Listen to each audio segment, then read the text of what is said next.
What does Star Wars, hip-hop dance, and vodka have in common? Well, the answer is our next guest, a talented photographer and producer, Blake Tucker. How are you? Good, how are you? We met when I was younger and you were disgustingly young. Do you remember that? Yes. And I was promoting an exhibit about Star Wars, and you were in the costume of? I was an Imperial officer. You were an Imperial officer. Yeah. So now tell everyone who's jealous, all the nerds out there, who are like, oh my God, they're talking Star Wars. How did that happen? So this was before George had announced George is in Lucas. George Lucas had announced that he was going to make new films. Right. So there was no extra stuff around. So we used the stuff that was made for the movies. Right. And when you say you, because what was your involvement with Dear George? So I worked as an intern initially, and then worked part-time in the Lucasfilm archive. At Skywalker Ranch. At Skywalker Ranch, where we kept and preserved all of the costumes, props, and models. All of that stuff. From the Star Wars films. And it was also other things. There was, random stuff that ILM had worked on. There was the Indiana Jones films. All of that stuff was in one place. Howard the Duck was there. They don't talk about that so much. No. But yeah. But of course, this was 1993, as I recall, and all that stuff that you used for costumes and we'd take to parties and stuff, became an exhibit called The Art of Star Wars at Yerba Buena Center for the Arts, where I was working. And now, 20-some years later, there's a museum dedicated to this. There's exhibits all over the world using Star Wars and Indiana Jones to teach science and archaeology. How has your relationship to that universe changed and grown? I.e., how did Star Wars get you here today? Well, I came to that because I had tried to get in as an intern. With some persistence, I eventually did. And because I had a background my dad was Air Force. So I had a little bit of knowledge around being handy around the house and doing that sort of thing. And I built models growing up. And so I got to know the guys in the archive as I was interning in the marketing department. And they said, oh, Blake's really great. We should use him, right? And that's when I just started working part-time. And that's when there was a slow scale-up of costume appearances everywhere because the Star Wars Special Edition was in the works.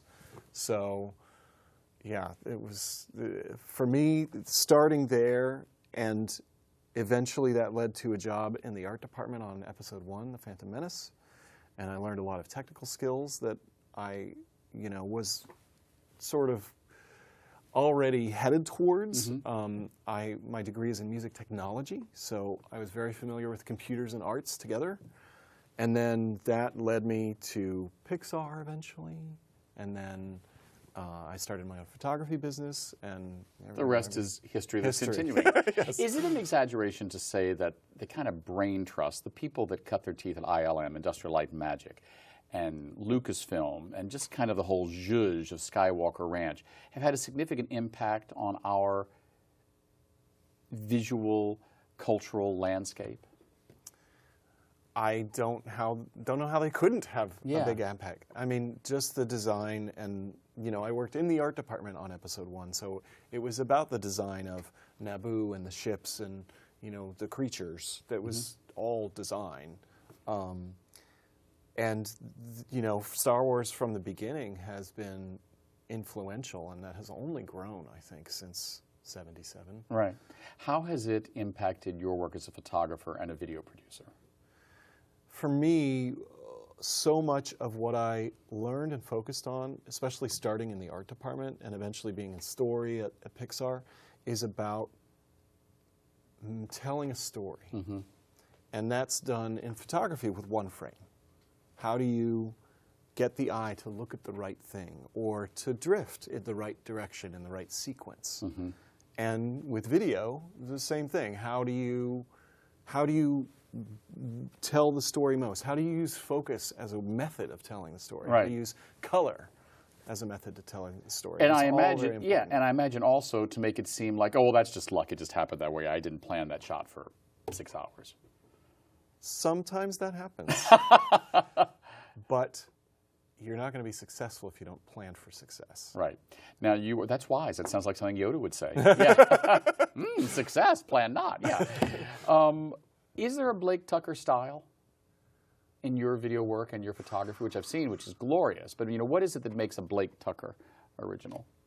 For me, that's always about finding myself in a place where I'm prepared to tell the story that I think is the right story, and then discovering it later.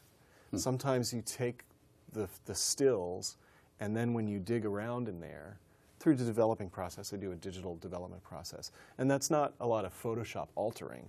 That's the same stuff that Ansel Adams would do. You'd bring in a little sharpness here, or take a little bright area and make it a little darker. It's zhuzhing the photo. Zhuzhing the photo, yeah. So, something that is not connected to, although I guess you wanted to drink after many of those shoots on episode 1, The Phantom Menace. The Jar Jar made me drink. Yeah, Jar Jar Binks led you to found Boozephreaks. Is that it? I wish that was the story. Yeah, tell me about Boozephreaks, a name I love and now a new business for you. Yeah, so I because of this art and science thing that I have always had going, as the cocktail revolution began, I became really interested. I didn't know there was a cocktail revolution, Yeah. so Cocktail revolution? Yeah, okay. Clearly we need to go to drinks more Clearly often. we need to go out more often, yeah.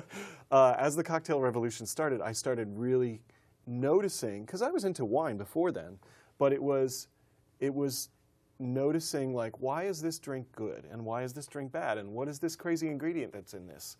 And that led to, you know, the first real Boozephreaks event, which happened in 2006. And it was a party where everybody brought a bottle of vodka, and it was numbered, and we had a whole scientific process. You got a pad, you had to write down what you liked and why. We had a big, you know, form up. We were tabulating results until the wee hours, and it was like, okay, these are our winners. We used to just call that a kegger. Yeah, well. This was kegger with science. Kegger with science. Yeah. But the cocktail revolution, what do you mean by that? And when was it? I mean, what do you mean by the cocktail revolution, all kidding aside? Well, I mean, cocktails was a huge thing, and especially in the late 1800s in the U.S., and it didn't really take off. I mean, it was killed by Prohibition. Mm-hmm.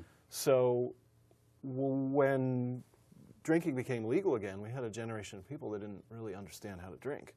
And so it took a long time for that kind of sophistication to return to the American palate. You know, the French and the Germans, all the Europeans that have been distilling for hundreds of years, really have a culture around this. I mean, there are thousands of distillers in Germany. Here in the U.S., in about 2005 to 7, I'd say, suddenly there was enough momentum that it sort of exploded again. Huh. And now we have things like Saint Germain, and you go to the bitters shelf at your liquor store, and there's 1 million of them, and there was only 2 after Prohibition. So this thing has come about, and the science of food and the science of taste are just fascinating to me. Right. And the way that mixes with the science of distilling, which is in itself just a controlled process that we can't, you know, we have limited control over what the bacteria does that forms alcohol. We've only got about 30 seconds left, so I just want to ask you, did the science of this fascinate you more than just the opportunity to get together and try like 30 brands of vodka? Yes. I am much more interested so my alter ego's name is Dr. Inkwell. And I came up with that because I didn't want you to drink more. I want you to drink well. Ah. So there is a science to drinking well, and there is a safety as well. So you teach safety and science. Yes, and we love to drink things that aren't alcoholic, too. Well, I won't come to that party, Okay. but thanks very much. We've been speaking to Dr. Inkwell of Boozephreaks and Blake Tucker Photography and Video, Blake Tucker himself. I'm David Perry. Thanks for watching 10%, and we'll see you next week, hopefully with a martini glass in hand. Yeah. Cheers.